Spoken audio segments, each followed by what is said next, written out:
क्या आप एक पुरस्कार ब्लू डायमंड के बारे जानते हैं जिसने कई जानें ले ली? ये जिस किसी के भी पास जाता उसकी किस्मत में या तो मौत आती या वो किसी बीमारी में जा गिरता।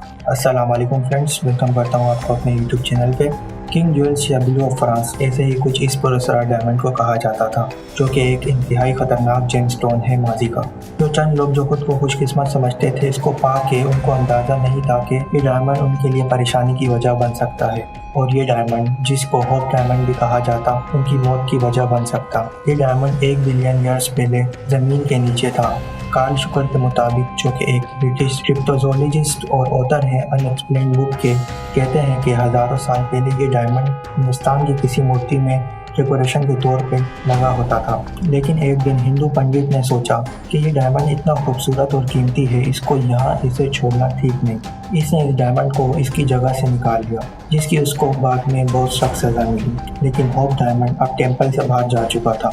एक फेमस मर्चेंट जीन बैप्टिस्टे टेवेनियर के पास था। ऐसी अफवाह थी कि ये डायमंड इसने प्रीवियस ओनर से चुराया था, लेकिन बहुत से लोगों का ऐसा मानना था कि इसने उससे ये डायमंड खरीदा है। होप डायमंड आने के बाद टेवेनियर बहुत ज़्यादा बीमार हो गया और फिर उसकी डेथ हो गई। मौत से पहले इसने इस खूबसूरत डायमंड को किंग लुइस के हवाले कर दिया। किंग लुइस ने एक ज्वेलर से कहा कि इसको ट्रायंगुलर शेप में तब्दील कर दो। 2 साल की मेहनत के बाद ये डायमंड अब ट्रायंगुलर शेप में तब्दील हो चुका था। वो डायमंड किंग अपने गले में पहनता या किसी खास तकरीब में पहना होता। अब ये डायमंड लोगों की नज़रों में आना शुरू हो गया। इसको फिर निक नेम मिला, किंग ज्वेल या ब्लू ऑफ फ्रांस के नाम से। इस पुरस्कार डायमंड के असर का शिकार किंग लुइस होना शुरू हो गया। कुछ वक्त बाद इसकी भी मौत हो गई।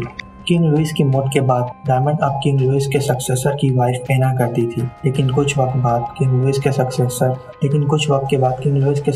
और उसकी वाइफ को सजा मौत दे दी गई। फ्रेंच रेवोल्यूशन के वक्त में होप डायमंड, जो कि कई जाने ले चुका था, अब रॉयल स्टोर में पड़ा है और अचानक वहां से एक दिन गायब हो जाता है। और कुछ ही साल के बाद ये डायमंड इंग्लैंड से दरियाफ्त होता है।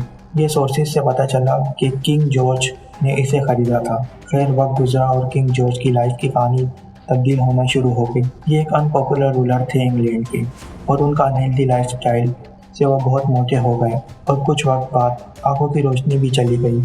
उन्हें मोतिया की बीमारी हो गई और कुछ वक्त बाद उनकी पेट की बीमारी से मौत हो गई। उनके ऊपर काफ़ी कर्जा था, जो कि उनकी डेथ के बाद होप डायमंड को सेल करके चुकाया गया। अब ये डायमंड लंदन के अमीर बैंकर थॉमस के पास था। उसकी भी डेथ हो गई। बाद में ये डायमंड उसके भाई की जेम कलेक्शन में ऐड हो गया। 1839 में उसका भाई भी सेम ईयर में मर गया जब ये डायमंड उसके पास आया।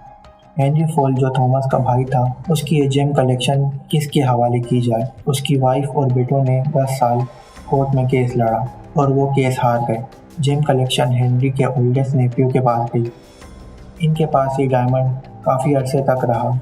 उसके बाद इन्होंने इसे सेल कर दिया लंदन के ज्वेल मर्चेंट को 1902 में। इसके बाद इसकी काफ़ी ओनर चेंज हुए और उनके साथ कोई ना कोई हादसा होता रहता जो उनकी ज़िंदगी तब्दील कर देता। आखिर में इसको हेनरी विंस्टन ने बाय कर लिया। ये डायमंड इनके पास 10 साल था और इस डायमंड को ये चैरिटी एग्जीबिशन में यूज़ करते थे। हेनरी विंस्टन ने इस डायमंड को डोनेट कर दिया institute national museum of natural history को। और यकीन माने या ना माने, ये डायमंड जब से वहीं ही मौजूद है, उसकी अपनी ओरिजिनल हालत में। होप डायमंड के वजन 45 कैरेट है। सो ये थी हमारी आज की वीडियो। चैनल को लाइक करें, सब्सक्राइब करें और जुड़े रहिए बिलियन लाइकन गैलेक्सी के साथ। अल्लाह हाफिज़।